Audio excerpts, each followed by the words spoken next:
Welcome back, ladies and gents, to our third lecture of the semester. Today we'll be learning about the heart, the massive pump that moves all of the blood cells and hormones we have previously learned about.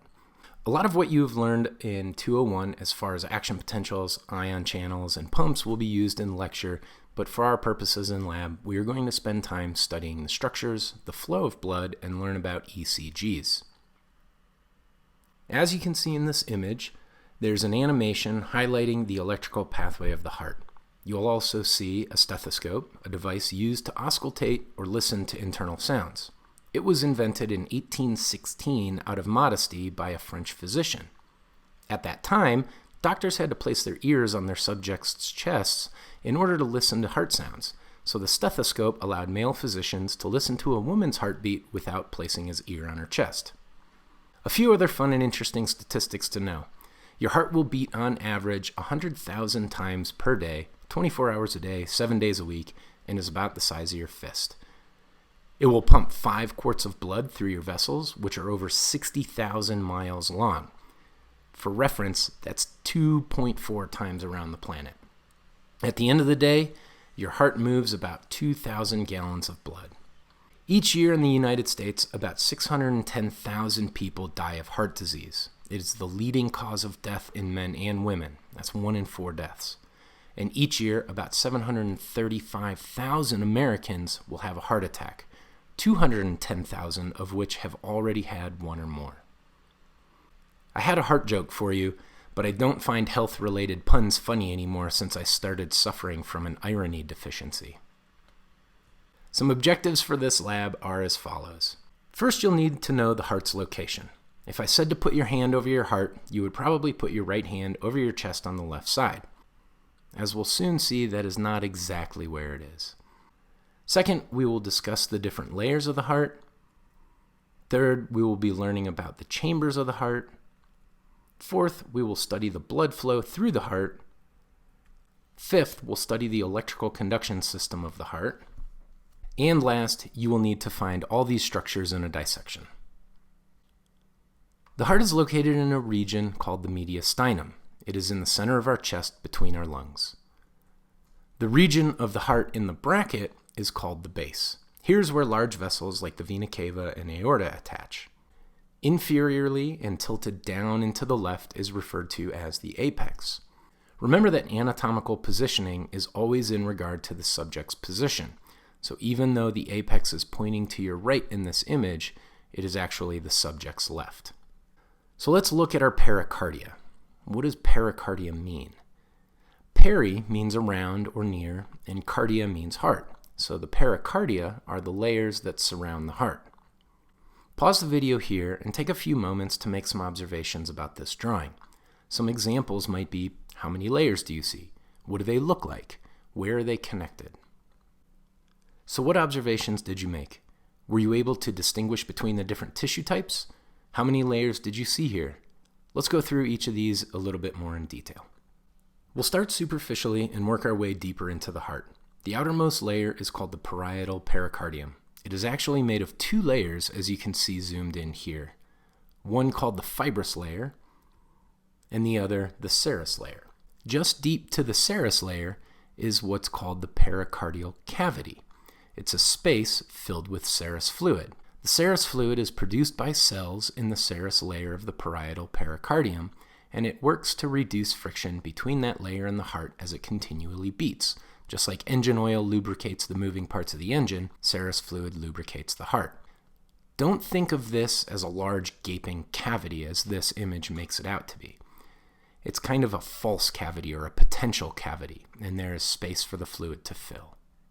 Deep to the cavity is the visceral pericardium. Viscera means organs, so this layer is tightly adhered to the heart wall. Now let's look at the layers of the heart wall. Notice the first layer is called the epicardium, and it is the same layer as the visceral pericardium. Deep to that is the myocardium. It is the thickest layer composed of cardiac muscle, and the deepest layer is the endocardium. Before you begin your dissections in lab, you should carefully examine the models and the external structures first to gain a good understanding of where all these structures are. We're going to start with the anterior-exterior views and then work our way into some of the interior structures. Here you can see the right auricle. It is attached to the right atrium and it offers a bit more space for blood. The right atrium receives blood from the body via the superior and inferior vena cava, and it sits superiorly to the right ventricle, a thick-walled, large chamber that pumps deoxygenated blood to the lungs. A point of clarification, though. When we say deoxygenated blood, technically this blood is just lower in oxygen than oxygenated blood. The term deoxygenated implies there is no oxygen at all, when in fact oxygen is still present, just at a lower concentration. Over here we have the left auricle attached to the left atrium, which in this view is kind of hard to see. Just inferior to that, we have the anterior interventricular sulcus. If you remember from 201, a sulcus is a groove and inter means between. So this is the groove that separates the two ventricles. In it lies the coronary arteries and veins. Down here is the left ventricle, a thick-walled large chamber responsible for pumping oxygenated blood out to the entire body. And there's that apex again, a useful tool to help you identify anterior and posterior, especially on tests. From the posterior view, remember this is your subject's heart, so now right and left will be on the correct sides. Here's that left atrium we couldn't see before, and part of the left auricle that is connected to it. Here's the large left ventricle. Over here is the right atrium, the posterior interventricular sulcus between the left ventricle and the right ventricle, again with more coronary arteries and veins in it. In our next lab, we will be going over specific blood vessels all over the body, but this week you will be required to know the major vessels attached to the heart. This is the superior vena cava bringing deoxygenated blood from the head and upper body to the right atrium. And down here is the inferior vena cava, bringing deoxygenated blood from the organs and lower body. I am going through these vessels in order of blood flow. So as blood enters the right atrium and into the right ventricle, it gets pumped out of the heart through the pulmonary trunk. That bifurcates or splits into the right and left pulmonary arteries, which lead to the lungs. Here, carbon dioxide is released into the alveoli and oxygen diffuses from the alveoli into the red blood cells, where it binds to iron and the hemoglobin. The oxygenated blood then returns to the heart through the pulmonary veins, and you can see a change in color from blue to red in this diagram. The color does not distinguish veins or arteries, but instead denotes deoxygenated or oxygenated blood. The blood passes through the left atrium, into the left ventricle, and out to the body through the massive aorta. We call this region the ascending aorta, which leads to the aortic arch, and down through the descending aorta. Right next to that arrow, you can see this small structure called the ligamentum arteriosum. It is formed within 3 weeks after birth and is a remnant of the ductus arteriosus.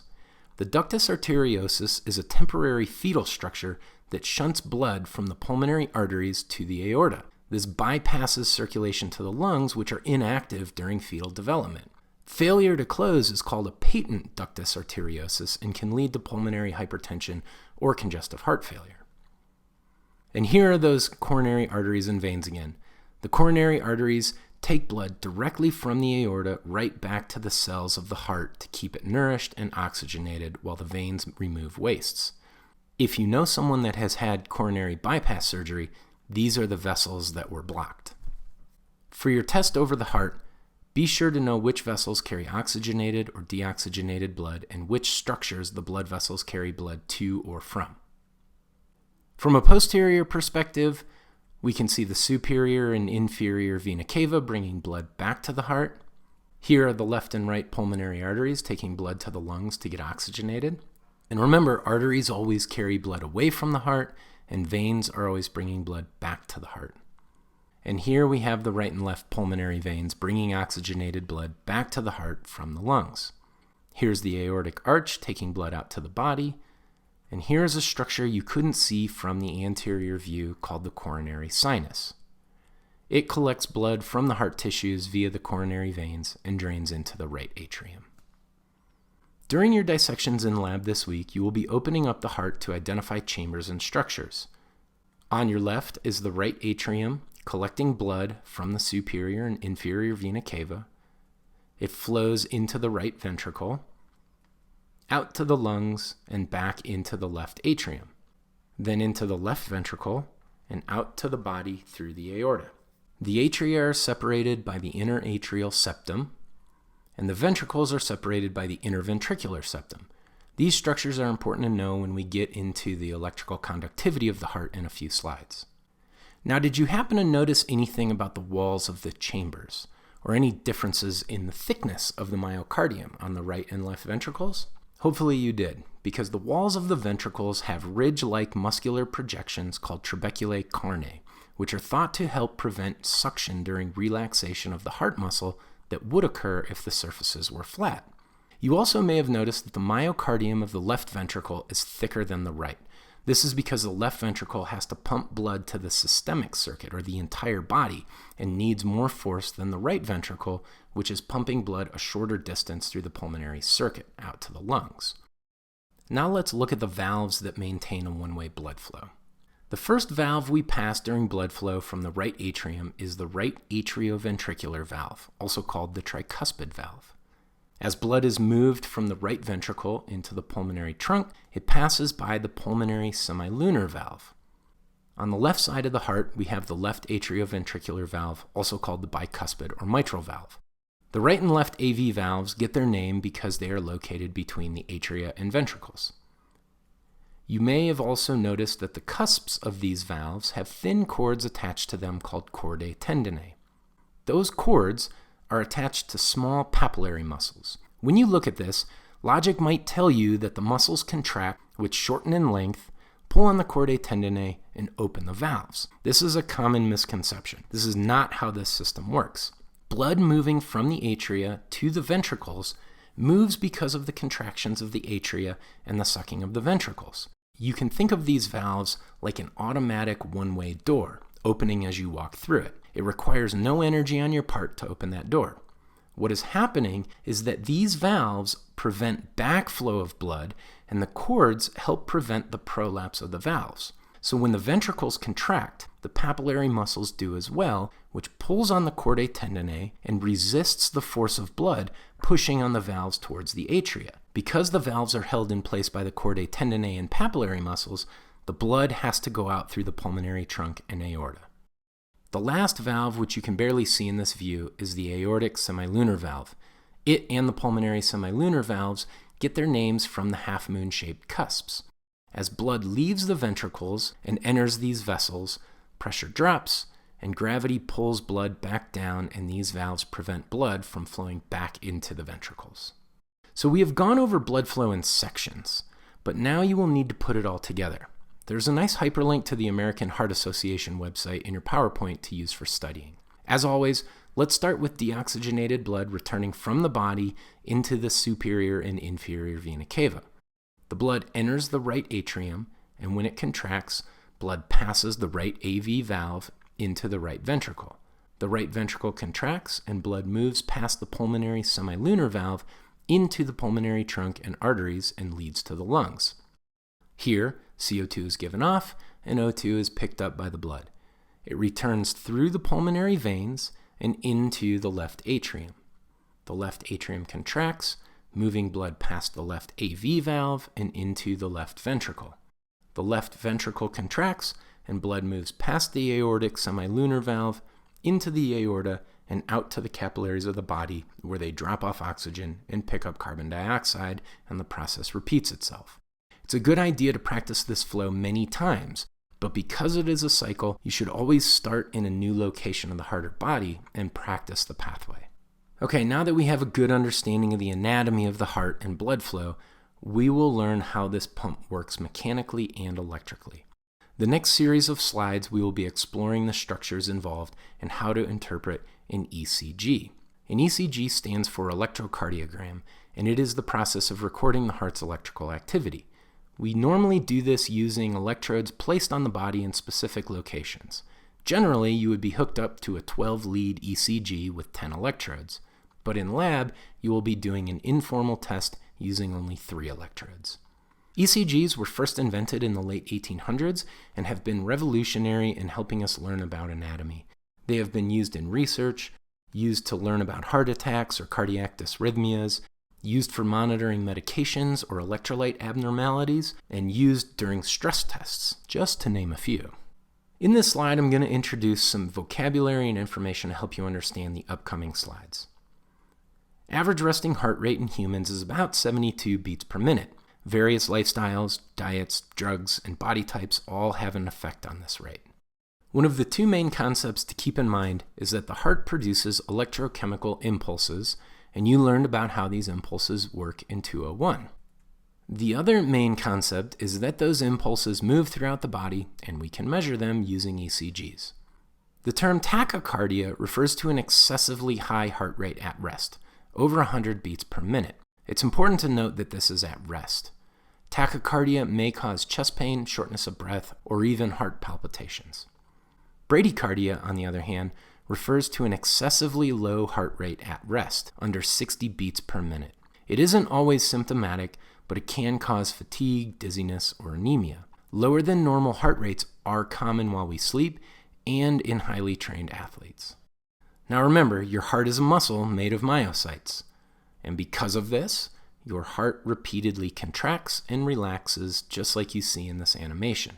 The contraction of your heart muscle is referred to as systole, and the relaxation of heart muscle is referred to as diastole. As you can see in these images, during systole, blood is being ejected from the contracting chambers, and during diastole, blood is filling the relaxing chambers. Two other terms you should be familiar with are depolarization and repolarization. You learned about these in 201. But as a reminder, depolarization is the loss of the difference in charge between the inside and outside of the plasma membrane of a muscle or nerve cell because of changes in permeability and the movement of sodium ions. Therefore, depolarization leads to muscular contraction. On the other hand, repolarization is the restoration of that difference in charge between the inside and outside of the plasma membrane, and it leads to muscular relaxation. As you can see in this animation, muscular contraction requires electrical activity to stimulate that contraction. Or another way to say it is that electrical activity precedes the muscular activity. What you can also see in this animation is that the two atria contract together and the two ventricles contract together, but the atria and ventricles do not. This keeps blood flowing in one direction and is the result of a specific pathway, which we will explore in the next few slides. That pathway involves these 5 structures that you will need to know. The first is the sinoatrial node, also referred to as the SA node or the pacemaker. It's composed of a cluster of autorhythmic cells controlled by the autonomic nervous system and can change the frequency of the electrical impulses. An artificial pacemaker can be placed into the abdomen or chest. Oftentimes, these are used in situations where people have bradycardia or heart block, meaning the electrical system is disrupted or slows down through the heart rate as a result of some kind of damage, inflammation, or disease. Pacemakers can be temporary or permanent and have electrodes embedded into the heart muscle to help correct the tissue. This image is actually hyperlinked to a good animation on the American Heart Association website and will give you more information about pacemakers. The signal from the SA node then travels to the atrioventricular node, also called the AV node. Then it passes to the atrioventricular bundle, to the bundle branches, to the Purkinje fibers, and then to the myocytes. You're going to need to know the pathway of the electrical conduction for your exams, and you should be able to identify what mechanical events occur along the way and what happens on an ECG. I highly recommend taking detailed notes as we proceed through these next handful of slides. I mentioned last slide that the pacemaker of the heart is the SA node, marked with a number 1 in the image to the right. As those cells depolarize, an electrical signal spreads out through the myocytes of the atria because they are electrically connected. The electrical signal reaches the AV node where there is a slight pause, less than 1/10 of a second in the transmission, to ensure the full contraction of the atria before the ventricles contract. Next, the signal travels to the atrioventricular bundle, as you can see here by number 4. After that, the signal travels to the left and right bundle branches, which are located in the interventricular septum, and then finally to the neuromuscular junction of the Purkinje fibers and myocytes at the apex of the heart. This allows the contraction to move from the apex towards the base and ejects blood up and out through the aorta and pulmonary trunk. I recommend watching this animation for a couple minutes while reviewing everything in this slide. We're going to continue looking at the same slide, but now we're going to build some terminology and some information onto what we just looked at. So the signal starts with the SA node, travels across the atria, which causes atrial depolarization. Then it moves to the AV node, to the AV bundle, to the bundle branches, to the Purkinje fibers, down to the myocytes of the ventricles, where we see ventricular depolarization. While the ventricles are depolarizing, the atria are now repolarizing. Okay, so now think about the structures and the new terms that we just talked about, atrial and ventricular depolarization and repolarization. Okay, now we're going to build again. Let's start with the SA node. And as that impulse is conducted, atrial depolarization stimulates atrial systole or contraction. While the atria are contracting, the ventricles are resting or in diastole. Then the signal travels to the AV node, pauses, travels to the AV bundle, to the bundle branches, to the Purkinje fibers, and here the ventricular depolarization causes ventricular systole. While the ventricles are contracting, the atria are repolarizing and in diastole. So watch the video again and think about these new terms and this new process. Okay, finally, let's add in what we see on the ECG. If we start with the SA node, that signal is conducted across the atria. The atria depolarize, causing atrial systole. But now in the lower left corner, you can see what that measurement looks like on an ECG. We are measuring the depolarization event, and we call this the P wave. The impulse moves to the AV node so the atria can fully depolarize and fully contract. That signal travels to the AV bundle, to the bundle branches, to the Purkinje fibers, to the myocytes, and here the ventricles depolarize, causing them to contract. The electrical activity is measured and is referred to as the QRS complex. But remember, the atria are repolarizing while the ventricles are depolarizing. But the depolarization event is so much bigger than the atrial repolarization that it actually covers it up on the ECG. Here, the ventricles fully depolarize and finish that QRS complex. Next, the ventricles start to repolarize, and we refer to this electrical event as the T wave. Once the ventricles have fully repolarized, the cardiac cycle will begin again at the SA node. Spend some time with this animation now, and be sure you can connect the electrical events with the mechanical outcomes and the appearances on an ECG. Once you have a good handle on that, then spend time connecting in blood flow through the heart and all of the structures it passes with the electrical and mechanical events, as well as the ECG. To summarize quickly, the P wave corresponds with atrial depolarization, the QRS complex corresponds with ventricular depolarization, covers up atrial repolarization, and the T wave corresponds with ventricular repolarization. This whole process, one cardiac cycle, only takes about 0.8 of a second. This week you will be doing a dissection of a sheep heart. Your lab TA will give you specific instructions in lab, so don't forget to wear closed-toed shoes to protect your feet from dropping scalpels. You'll want to identify all external features before you start your dissection. Then you will want to use fingers or your probes in the dissection kits to explore where the vessels go. And then you will cut through the heart to find all the internal structures discussed in this lecture. Here are some helpful links to online heart dissections for studying or for review, or if you're uncomfortable or unable to do the dissection. There will be real hearts on your exams and the final practical, so if you don't do any of the actual dissecting, you should still observe the hearts. You can use the dissection pins and identification sheets in lab to practice identifying structures, and when you've got them all down, you will need to make sure you clean up your area and dry off your tools and return them to the back. You will also be working in groups on an ECG activity. One of your lab mates will be hooked up to 3 electrodes and perform different activities in lab, and then you will be measuring and interpreting his or her ECG. Have fun next week, practice early, keep up with your drawings and review exercises, and good luck on your next test. See you next week.